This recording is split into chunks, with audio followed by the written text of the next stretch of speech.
Hi, my name is Phil Fraser. I'm a business sounding board. I help small, medium-sized businesses, particularly the bosses, to help them not feel lonely at the top. Today, I'm joined by Tom Galanis. Tom, good morning. Good morning, Phil. Great to be here. Okay, great stuff. Why don't we start by just telling us a little bit about who you are, your background, and your businesses? Sure. So I've been working in the online gambling space for now 17 years, just over 17 years. And I've been running my own businesses within that space since 2009. So 13 long years of the trials and tribulations of running a business. And I guess I'm at this point, and a very good point actually, in the last couple of years. We've really sort of taken off as a business, having been, I guess, best way to put it, it's almost in the doldrums a little bit, where we kind of been on repeat mode, I guess, for a lot of time, and been a little bit lost in terms of where we wanted to take the business. So strategically, what do I want, I guess, as an end goal from it? I think everybody, when they come into the business world, a lot of people in the capitalist world, you think, build something, sell it, retire, go play golf, do something philanthropic. And that, in my head was something like that. I didn't have any grand plans. I'm still relatively young, despite the greyness.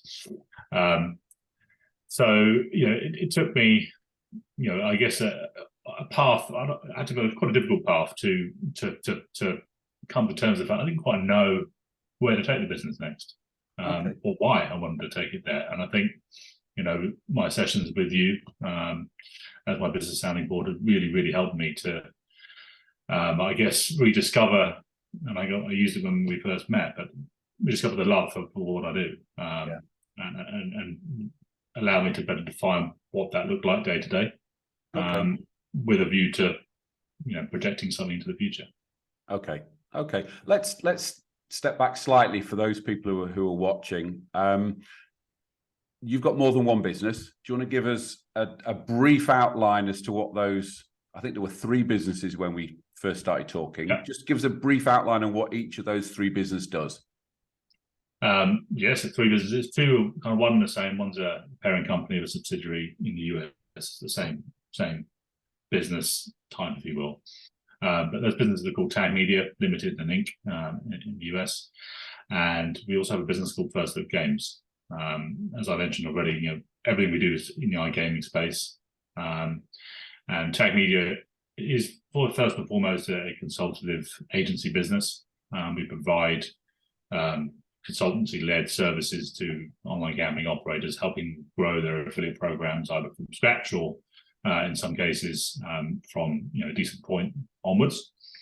And then First Look Games is a content marketing platform that enables what are known as affiliates and game studios to come together, share information, so that there is accurate and as compliant marketing of these games as possible. Okay. So let's go back to before the time you contacted me. Sort of where were you from a business point of view, and probably more importantly, as a business owner, an emotional point of view? Well, I think, in the 13 years, or certainly up to the, 11 years now, really, so going back 2 years. For 11 years, I ran a lifestyle business. It was kind of it was a little nest egg that was for me. Was probably never going to leave huge amounts in my pension pot, my retirement fund, but month in, month out, it was paying a decent living for me. We had I think 3 consultants who worked for us and 1 full-time employee, and then a couple of freelancers as well who chip in. So we were a team of sort of 7 people. This is going back to early 2021, I imagine, so only 18 months or so ago. And to be honest with you, running a lifestyle business, it was good in the short term. You get a bit older, you get a bit more serious, you get a bit closer to retirement age. I'm still way off that. You're thinking, well, where's this taking me? Well, not only in terms of retirement plans, but equally in terms of sort of satisfaction, and I guess building some more authenticity into what we're trying to do. The online gambling space is not obviously a philanthropic space, and I was kind of missing that in my day-to-day work life. I wanted that to come about. So it's kind of where we found ourselves when we came to see you. We were just a little bit lost in terms of direction, and then having been a lifestyle business for so long, how to make the leap forward into truly an SME, where we were growing and hiring people, and giving people a stronger reason to work for us. Right. Okay. So sort of a business crossroads and a personal crossroads, would you say? Absolutely. Yeah. Absolutely. And, TAG is my initials, the business is in my name, and I think, up to that point, a lot of the business was coming to us because of me. Right. And that as a leader is, it's sounding arrogant, and it's a nice feeling to have, but there's only so much me to go around. And sure. What we needed to do was really put the infrastructure in place to remove me from the equation entirely. So a lot of what we did together and what has been done since is actually building in redundancy, making sure that I'm not pivotal to too much in the business. Right. Okay. And that's always, and I say this a lot to clients, and I say this a lot in content that I write, one of the first things you need to do as a business owner is make yourself redundant. Yeah. And if you're saying a lot of the business was coming through because of you, that's completely opposite of, ideally, if you're ever going to sell something or make some decent money, it's got to be the alternative. Absolutely. Okay. So at that point where you're at this sort of strategic crossroads and personal crossroads, two questions on that point. So why did you contact me, and how did you feel about reaching out? Because I know a lot of, running a business has a lot of ego around it, and it's actually having to hold your hand up and say, I need some help. And that's not easy for a lot of people. No, it's not. It isn't actually, because I think it's an assumption, no matter how many staff you have on board, partners you work with, clients you have, I guess at home life, your wife, your kids kind of trust that you know what you're doing. And it's funny because, I probably, before I came to you, I probably Google searching all manner of online tools, try to find something free, even looking at sort of paid courses to really, how do you run a business? How do you run a business? And for me, a lot of the bigger challenges I faced early on were, sort of business administration, accountancy, tax, the legal side of things, insurance, all these things that you're not taught, unless you do sort of a business degree at the university. You're not taught this. And actually, in an emerging industry like ours, businesses spin up very quickly and can grow to great success, a great size very quickly. But actually, those running it don't necessarily have a clue what they're doing. And I readily admit, I'm still, even now, learning on the job, realizing the gaps in my knowledge. And that's the big reason why I came to you. And obviously, you and I knew each other before you started Business Sounding Board. Yep. So I knew of your success. But you're right. Even knowing that I had a knowledge gap, knowing that I wanted to know more, actually admitting that by coming to someone I know even as well, it's not an easy step to make. But one that I felt that was needed. I'd fallen out of love with what I did. And I needed to speak to somebody who could perhaps help with that. Yeah. And you're right. The things you talk about, the accountancy and the tax and the admin, A, we don't get taught that as business owners, and B, it's not why you get into business, and it's the boring stuff, but it's the stuff that's really, really important. And so much of that, and I did exactly the same, and so many business owners do exactly the same, is you just learn on the job. And to a degree, you make it up as you go along, and you hope it's right, and you reach out to lawyers, accountants, tax people as and when you need them. So, okay, so you've made this sort of admission to yourself that you've got gaps in your market, gaps in your knowledge, sorry. You reached out to me. Do you remember the stuff we talked about, and do you remember how you felt when we were doing that stuff together? Yeah, I mean, to speak of the feeling, I guess, first and foremost, it was refreshing to hear that obviously you've been through exactly the same problem. At the time, we were looking to hire somebody really to take ownership of the core part of our business. Really, to one, remove myself from that, so I wasn't the be all and end all of it. Yep. And two, to free up my time to go and explore perhaps more higher margin areas of the business which were underdeveloped. And one of the key observations we discovered really quickly was that I was doing the sort of £5 an hour jobs. As a business owner, even a small business, it made no sense for me to be doing those when I could hire someone. And to be perfectly honest, the one thing that helped me change my mentality in terms of business growth and putting plans in the future was the realization that if I need to hire someone on 80 grand a year, which at the time was a huge chunk of my turnover, I was fearful of that fact. You said, well, look, you're not hiring for 80 grand a year, you're hiring for the month's salary and a notice period. But the financial part of it, the commercial side of it was like, well, yeah, of course, it's not that much, talking maybe 10 grand. A price to pay for a calculated risk. And then it's the flip side of that, as a responsible business owner, as a responsible employer. I want, worst that happened in my head was I hired them and I had to give them. And he said to me, well, look, your area of the business is very niche. The experience they're going to get with you, even if it's for a month, heaven forbid it's a month, but if it's 2, 3, 4 months, 6 months, a year, if you do end up having to part ways, the experience that they would have had, they wouldn't have found anywhere else. And they're more likely to walk into perhaps a better paid job, knowing an awful lot more. And that gave me the confidence, I guess, that one, to trust people, frankly, to sort of leap into that, but more importantly, to trust myself, to just go ahead and actually make that leap forward. So that, my biggest takeaways were sort of the trust that it gave me in myself and other people, as well as the commercial sense of not hiring someone on 80 grand a year. That's not the full risk here. So that for me was the big takeaway. But obviously, then behind all of that was a process, which is what do you want to, how do you want to, what do you want to achieve? Breaking it down into specific goals and then specific action items.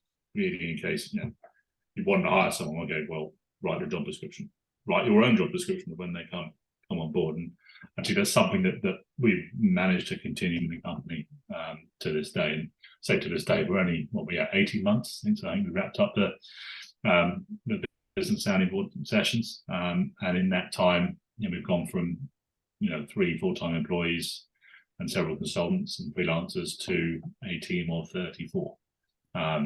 That's ridiculous. That is absolutely ridiculous. Yeah, it's insane growth, and I have to blink sometimes and pinch myself to sort of sit back and appreciate that growth and how it's come about. It hasn't been easy, even with all your advice. There have been challenges along the way, but I've gone back to the processes that I put in place with you. And in fact, I've now passed down to the leadership I put in place in the company. Yeah. We're setting sort of we've got divisions in our company now. Each division has their own goals. Obviously we've leapt into OKRs, as cliche as it sounds. But it's all built in the same framework that you gave me. And that's really helping them see what I couldn't see before I came to you. And it's really helpful. It's allowing us to be less risk averse, I suppose, and do things, but obviously we apply logic and good sense to move forward. But if you don't take a bit of a risk in life and in business, you're not going to get anywhere. Yeah. So just for the benefit of the people who are watching, just talk them basically through that sort of structure we talked about. So essentially, you've got me to think about where do you want a business to be? I forgot it was 2, 3, 4, 5 years time, whatever it was. Even in a year's time, for us that was so far into the future, just in terms of what we had to achieve to get there. We looked a year ahead. What did I need to enable me to shift my mindset, shift my job role, frankly? And we had a good look at what I was doing. So you made me sort of literally detail out exactly what my average day looked like. And it turned out I was doing a lot of accounts work, a lot of company administration that, as I pointed out, but it's £5 an hour jobs. And, so hire someone to do this £5 an hour jobs. So of course, okay, great. that sounds easy. Obviously, but actually the process of finding that person, to work in accounts, there's a logic applied process. You have to go for job description. Then there's obviously putting out on job boards, and for me, finding a finance person was not my area of usual recruitment. Usually it's from my network within the industry, but a finance person could be from any walk. So, applying sort of the specific action items just to that simple process of hiring someone, making sure that we were ready for it, more important than anything else. Worst case is we hire them, we're not ready. There's no onboarding process. So actually, it turned out I probably wouldn't have enough time to be the person who got this person on board and ready. So we also needed to hire like a business ops manager, whose job spec really was to understand the processes that were required for the business. And to get to that point, I had to detail out every process we had in the business and everything that was and wasn't working. The long story short, you gave me the infrastructure of really good common sense. It's almost working backwards. Here's the goals. Here's the specific, the results you need to get those goals, and here's the actual, working through it. And in some cases, there are 30, 40 things on each list to hit each one of these goals, all with individual. And of course, then things will come along. You've got to add it to it. But what it allowed me to do, really, very simply, was to tick off action items that if we do each one of these things, you will achieve the result. And obviously, it could be better or worse than what you had in mind, but you'll be moving forward. And that's what we found.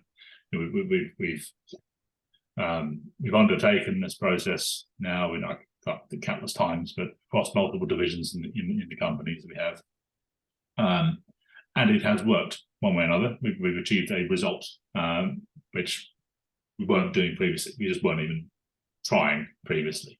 And yes, some of the results have been better than we hoped for. Some have been worse. That's just the nature of life, the nature of business. Sure. Yeah. And again, for people who are listening, what the process we talk through and I talk through is what I call the Fraser 5-step, FFS. And as all the best influencers say, there will be a link. There will be a link below. There will be a link below when this gets published. Okay, so tell us where you're at now, because like you said, when we first got together, you were at sort of personal crossroads and sort of professional strategic crossroads. You've got nearly 30 staff now. Where are you at now, again, from a personal point of view and from a business point of view? I think, what the FFS model and the sounding board process we went through gave me was the confidence to take my hands off the reins. It wasn't an immediate dropping of the reins. I'm done now, I'm going to give someone else responsibility. It was really, building out a process to get to that point. And a big part of that process was mindset of trust. And so, I've been able, I think when we talked, one of my ambitions was to be able to take every Friday afternoon off to play golf. Yep, I remember that. First summer. Then I realised I wasn't getting better at golf, but it did more broadly enable me to take time off more comfortably, a holiday, to enjoy life, which, as a business owner, again, actually, a lot of people think, you must have a great life. You're in a business, you can take as much time off as you want and need. The reality is, you never go give yourself that time. And even when you're away, you're on your phone, you're checking emails, you're checking in. And I'm not saying I don't do that, but I definitely do that a lot less than I used to. So that's kind of where I'm at now. It's given me the freedom to breathe, freedom to think as well. I mean, that's the key thing. And, in the 18 months since we concluded our work, we've acquired a business that would not have happened. I wouldn't have had the foresight to even think about it, never mind to be able to plan for it and then make it happen.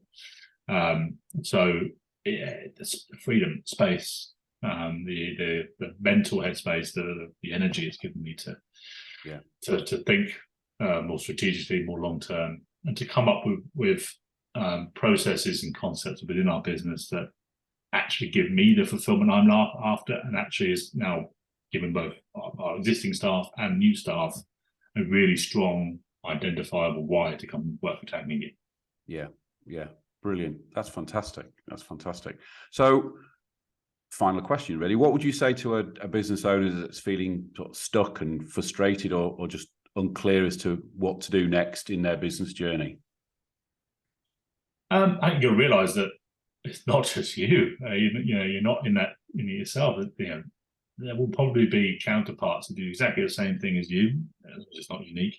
Who find themselves in similar positions, and I'm pretty sure every business owner has been through frustration, stagnation, falling out of love with their business, and the guilt attached to that. Because in theory, you're doing something you clearly once loved doing, otherwise you wouldn't have gone into it.